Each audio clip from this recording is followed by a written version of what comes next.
Bonjour à tous et bienvenue sur Radio Jeunes de Ruy, l'émission radio qui donne la parole aux jeunes. Il s'agit de la deuxième émission et je suis en compagnie de Célia. Salut Célia.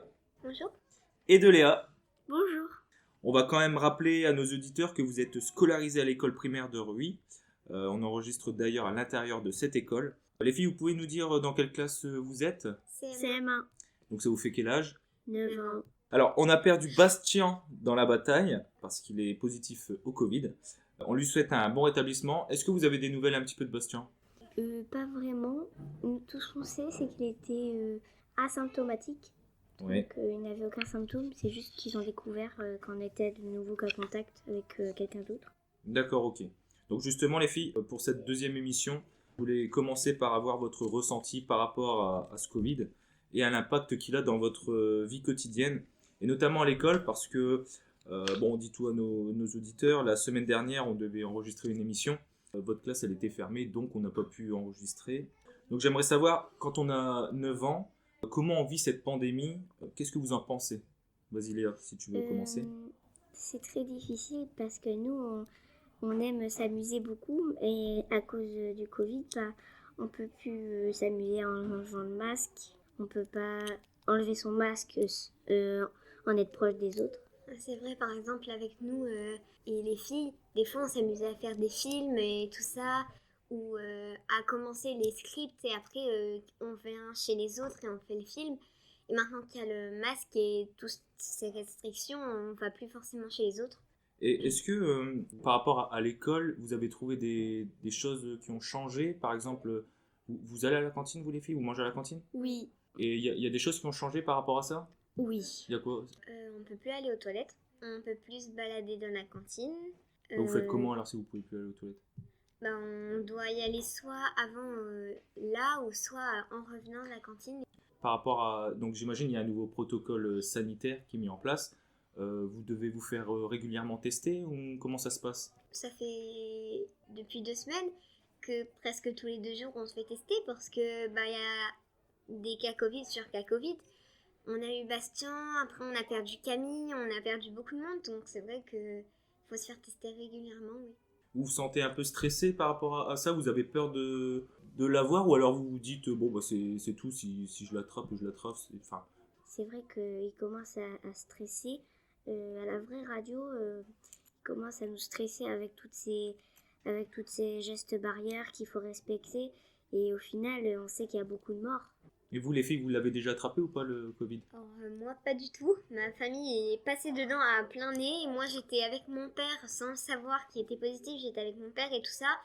Et j'ai eu une autre maladie avant qui m'a fait des anticorps, donc je l'ai pour l'instant jamais eu. T'es passé à côté, t'as eu de la chance. Et toi Léa, tu l'as Moi attrapé, pas encore ? Mes grands-parents, ils l'ont eu une fois, mais je n'ai jamais attrapé sinon. D'accord. Et par rapport à l'école, du coup, vous réussissez quand même à suivre les cours ? Pas vraiment. C'est difficile ? Aujourd'hui, on a repris, à part lundi où on n'est pas venu. Où on est venu, mais mardi, on n'est pas venu. Donc c'est un petit peu compliqué de suivre un peu le programme. Moi, non, c'est juste la semaine qui est passée, on a eu une mauvaise nouvelle qui s'annonçait, donc forcément la classe a été fermée et le temps était assez long. Bon, en tout cas, on comprend que ça doit être difficile pour vous. D'ailleurs, c'est facile pour personne. Et je vous souhaite beaucoup de courage pour la suite. Et on va pouvoir enchaîner avec notre sujet du jour. Et il s'agit d'un top 5 des meilleurs films et documentaires selon nos chroniqueuses. On va démarrer d'abord avec Léa. Léa qui va nous présenter non pas un top 5 des films à regarder, mais un top 5 des documentaires à regarder parce que Léa est fan des documentaires animaliers. J'ai hâte en tout cas de t'entendre parler des documentaires animaliers. Donc on va démarrer avec ton top 5. Donc tu mets quoi en 5e position, Léa ? En top 5, je mettrais Le Monde de l'Océan qu'on peut retrouver sur Disney+, parce que je trouve qu'il est un peu ennuyeux.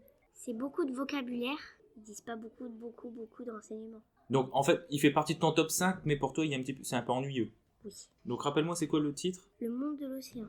Et en 4e position ? Une journée à Disney, qu'on peut retrouver aussi sur Disney+. C'est assez difficile de suivre parce qu'il change à chaque fois. Tu regardes pas pendant 1 ou 2 secondes, tu reviens après, et ça a sauté d'une personne, tu sais plus où t'en es. D'accord. En troisième position, je mettrais Le Monde selon Jeff Goldblum, parce que c'est bien, mais faut avoir de la patience.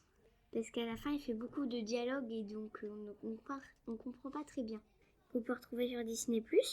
Top 2, une saison zoo sur Roku. Moi, c'est l'une de mes émissions préférées parce que je suis fan d'animaux et que c'est bien expliqué. Je comprends mieux qu'avec les autres. Et mon top 1, c'est Au cœur du zoo sur Disney+. Il y a beaucoup d'animaux et ce qui m'a le plus étonné, c'est qu'ils ont un guépard domestique. C'est en Amérique, aux zoo de Columbus. N'hésitez pas à aller regarder, consulter ces documentaires présentés par Léa. On enchaîne avec le top 5 des séries à regarder. Et c'est Célia qui va nous proposer son top 5. Vas-y Célia, on t'écoute. Mon top 5, c'est le club de plongée. Enfin, comme tous mes documentaires, ils se retrouveront sur Netflix. Le club de plongée, j'ai pas trop aimé parce que au début c'est bien, après c'est hyper bien au milieu et à la fin tu pleures, t'es triste, donc j'ai pas trop aimé le changement d'émotion. C'est pas mon truc avec mon petit cœur qui pleure tout le temps. Mon top 4, c'est comme Cendrillon. C'est Cendrillon qui est employé par une dame et j'aime pas trop la façon dont il la traite. Mais après, ceux qui aiment Cendrillon, c'est Cendrillon. Le top numéro 3, c'est Le secret de Nick. C'est une fille qui est avec son père parce que sa mère est décédée. Et il y a une famille d'accueil qui tient un restaurant et elle est avec son père qui tient aussi le restaurant d'en face. Et la famille d'accueil essaye de faire couler le restaurant de son père.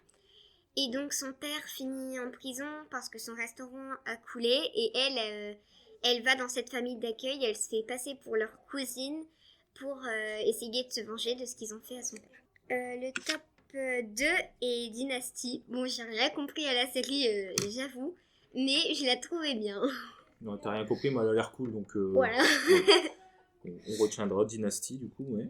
Le top 1, c'est Projet MC Carré.